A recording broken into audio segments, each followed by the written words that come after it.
and that can do everything.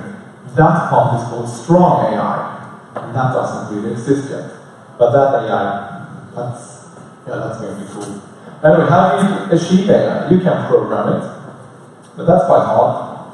You can use training models, and one of the training methods is called reinforcement learning. It's a bit like when children learn things.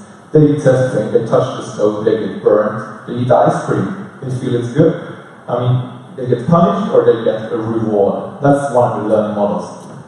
Another one, I mean, you've probably heard of, is machine learning. Machine learning just usually works on big data sets. And then this can be divided up in many different layers. And this is a mixed audience, so I'm going to try to keep it at a fair level. But we have supervised and unsupervised machine learning. Supervised, then you have a big data set, and you know what the data set is. And then you want to find a model that takes this, perhaps an image, and recognizes it as an orange, or whatever. But you can also have a big data set where you don't have the connection, and you just give this to the machine learning algorithm and says, what can you teach me? Oh, well, I can see that this belongs to this somehow, and learn other things. There's also parametric and non-parametric. I mean, parametric is more when we have boundaries around this data set. I know this is a bit technical. And the non-parametric one is, then you're just totally free. But that takes a longer time, but you can discover other things. I'm going to try to make an example of how the human brain works and how this relates to AI and machine learning especially. So, do anyone here work with machine learning? One. Good, because sometimes when you talk about AI, the guys that work with machine learning gets a bit offended and say, well, I don't really work with AI, I work with machine learning. But that's the only one you have here. Good. Well, this is a chaperone. I can recognize chaperones. Sometimes I pick mushrooms. I can recognize these, I can recognize these. Follow chaperones. But until recently, those were the only two I could recognize. But this year, I wanted to learn how to pick these ones. The Kolyuan, or King Belize, as you say in English. And to learn this, I looked at many different pictures of King Belize. I talked with friends that know how to pick these. And my brain can build up a model of, looking at all these pictures and mushrooms and connecting them to the King Belize, and thus making a prediction in my brain. But then, as you see, there's quite many varieties of them. They can look in many different ways. So it's quite hard. If I would do that by programming and having some kind of sheet saying, is it brown, is it mushroom shaped, there will be quite a lot of rules. If I would try to learn this using some kind of reinforcement learning way, that would mean I would pick these, I would eat them, and then later find out do I feel good or bad, do they taste good or bad. Not perhaps the best way of discovering mushrooms. But then, the way I did it, having a big data set of mushrooms, knowing they were from King Belize, is very much like the machine learning algorithm. Having a big data set, knowing what it is, and then just training your model in your brain how to recognize these. Input data, build model. Prediction. That's basically what it's all about. And what I have in my brain, I have neurons. And you have probably heard about neural networks. So machine learning algorithms can try to mimic the brains. Having an input layer, a bunch of hidden layers. Here I only show one layer. Let's see if it doesn't work. And then an output layer. And this, if you have many layers, we have something which is called deep learning. And many things within AI currently is called deep something. We have deep fakes, we have deep learning, we have deep lens. And this deep relates to having many neural layers. So today, what's AI good at today? Well, just a few examples. You see this mole here, it's actually a mole on my arm. They've trained a model about to detect skin cancer. So they trained a machine learning algorithm with 129,000 different pictures of moles, and achieved the same level as your ordinary dermatologist, which is great. And what you can do with this then, since it's just software, you can copy this and then send out all over the world. And suddenly you have a bunch of computers knowing how to identify skin cancer. It can do traffic control for air, boats, train, cars. even, everything. I mean, making the traffic flow smoother, and also at the same time saving the world a bit. And then digital assistants. This is Mika. This is the assistant from Magic Leap. He's totally virtual, a bit like Amazon's Alexa, Siri, Bixby. This one looks like an Alexa. I don't know what it is, but it's kind of glows like an Alexa. I mean, typically, do you have voice assistants anyone here, or digital assistants? No, no one has a Google Home here. Wow. Okay. I only work with tech people, so everyone has one. Okay, this is a picture. I mean, AI will affect everything, and that's one of the parts which is so cool with AI. I mean, across all industries. I mean, it not only ties together psychology and philosophy. I mean, it will affect all industries. This is a chart made by, let's see if this one's working. I have a magnifying thing. I mean, 100 of the most interesting AI startups of this year. They gathered $11.7 billion.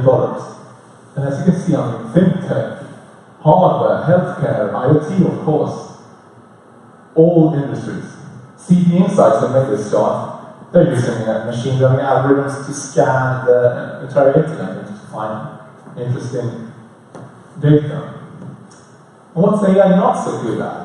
I told you it's narrow. It can do pretty good things when it's narrow. But finding a bigger context. I mean, we can already see here that Rarity is not having a good time. Her friend is kind of, looks like they're bullying her or something. And it's easy for all of you here to see that pony is in trouble. But for a computer to see that pixel to decipher this, the individual faces of the ponies, and the pony laying on the floor, this is not easy. So I mean, this combining many different things and making a prediction of it, we're not really there yet. Things you can say, I mean, I know it when I see it. You've heard that. AI has some risks with AI. I mean, two of them is, AI being used for something bad. I mean, AI is skyrocketing within cybersecurity and war industry right now. Perhaps not so good. AI used for something good, but doing this good thing in a way that harms people. Since we don't know which decisions the AI will do, and don't really understand them, it might do something that hurts us, even if that's not our goal. But there's also a third risk. I mean, it's AI, people being cruel to AI. And right now, perhaps that's not a big risk, but later on, when the AI is sentient and has, close to human feelings, it is a big ethical question. I mean, should we be nice to them or should we not? I mean, and we have Google Home at home. And I always tell my kids when they say some bad things to it, I mean, you should be nice to it. I mean, you should be nice to everyone, especially, or even, digital assistants. Sooner or later, they will probably rule the world. Anyway, I googled risks, and I googled a guy called Niklas Bostrom. He's a Swedish scientist working at the Institute of Future something in England, and found these two hits right after each other. Kind of summarizing what the scientist says today. No, let's don't think super intelligent AI is a threat to humanity. Yes, we are worried about existential risks of artificial intelligence.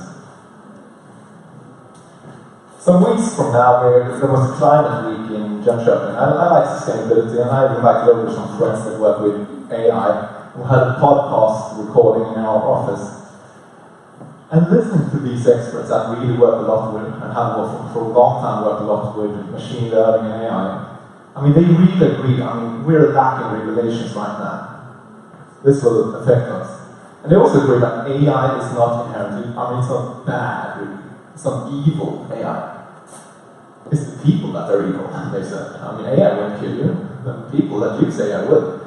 It kind of felt, listening to them, it kind of felt like listening to the gun lobby in America. The ones that said, guns are not dangerous, it's the people that holding the guns that are dangerous. And then, how many times have we really done the regulations before we launched something? Think of DDT, PCB, all the nanomaterials out there. You do something and you think it's great, you launch it, and then you're, wait a minute, this was perhaps not so good. already there are some things that might be a bit questionable. This is from the company. You should look at their commercial video. This is Faceception, an Israeli company. And they say your DNA is visible in your face. So they've trained a machine learning algorithm on a quite many faces. And they now claim that they can detect whether you are prone to be a terrorist or not, without having seen you before. This guy here, that's Eric Loomis. A guy in America, probably not a nice guy. He committed some kind of crime, and the judge told him, you're a high risk. And he, why? Well, your rating on the compass assessment, which is a secret machine learning algorithm we use, said you're a high risk. And he wants to know, but wait a minute, why? Tell me. And the CEO of the company said, this is our secret algorithm, we can't tell you what's in it. Which will also be a kind of a problem. So he didn't really know why or what of the 137 questions he had to ask the compass assessment that made him a high risk. In both, let's go back to this one. In both of these examples, you can probably understand, how you train your algorithm, what kind of input data you give it, affects the outcome. If you give it poor input data, biased input data, or old historical data, which might have been true once, but it's not true anymore, will affect the output. Deepfakes, two identical pictures, more or less, of Putin. But one of them is made by a machine learning algorithm. Taking around 1,000 pictures of his face, they can assume how he would look like when he says different things. You should always question what you hear and see, and even more in the future, because what you see someone saying on TV or on the internet or wherever might not at all be true. How smart will we get? Let's take some things and put it up here. So we have the ant, we have Marie Curie, super bright person, probably smarter than Einstein. We have the village idiot, we have a mouse, and we put them here on the intelligence scale. And then enters AI. Sometimes AI was here. Now it's perhaps a bit above the mouse. But this scale, this continues, it will evolve. How smart can you get? How smart can an algorithm get? Right now it's growing quite slowly, but think, when we're here, and AI is the smartest person alive. And at that time, AI, of course, is the smartest person alive, but can think 1 million times faster, and at the same time duplicates itself into a million of other things. Things will happen quite fast. AI will grow. Sorry, you too, Marie. And it will just continue to grow. And if we think about the first picture, when we had the mouse and the ant down here on the right, how much do we care about mice and ants? We don't necessarily go around and kill them, but if we find them in our kitchen, we might. How much would AI care about us? Some people say, Elon Musk, he's been mentioned before, he started a company called Neuralink. He kind of claims that the only way for us to survive in the long run is to implement some kind of super high speed communication with the machines into our brain. They're looking for quite many people now if you're looking for a job. But anyway, some of these things are a bit scary, and I don't at all want to scare you. I want to get everyone here out and start working with AI and machine learning, because we really need to do that. And right now, even though there are risks, there's always risks with new techniques. People will lose their jobs, there will be new jobs. But right now, I don't think AI will destroy the Earth. Right now, climate change is a bigger threat than AI. And it will be so for quite a while. Current trends. Where AI as a service. The big ones, Google, Microsoft, they offer cloud support for you to do your AI things. And sooner or later, and it has started already, the AI and machine learning hype will die.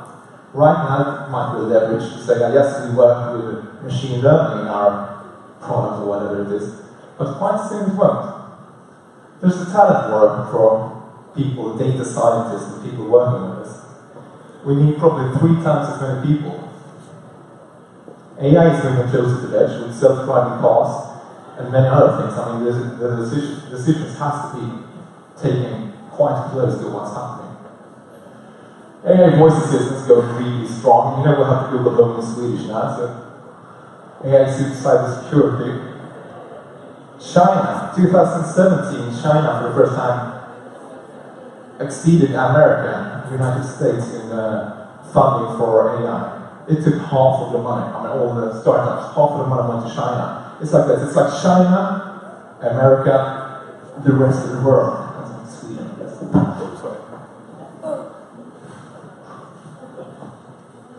AI for X, AI for everything. What to do? I mean, always adapt everything. Now more than ever, you should adapt everything I said here. I fact-checked it, but you should adapt it anyway. You should learn and think, what can you do in your companies? How can you apply AI? I totally agree with all previous speakers that you have to find the value, you have to know your customers, and this is of course the most important things. But you should also start with thinking, how can I perhaps leverage AI or machine learning into what I do? You should watch Black Mirror. Have you watched it, anyone? Just a few. Everyone should watch it. It's a super good TV show. Thinking of many other things that will happen in the future. And then you should also talk to other people that work in the field. And if you want to, you can join this meetup group recently created. So if you're interested in AI, get into it, learn, talk to other people. Thanks.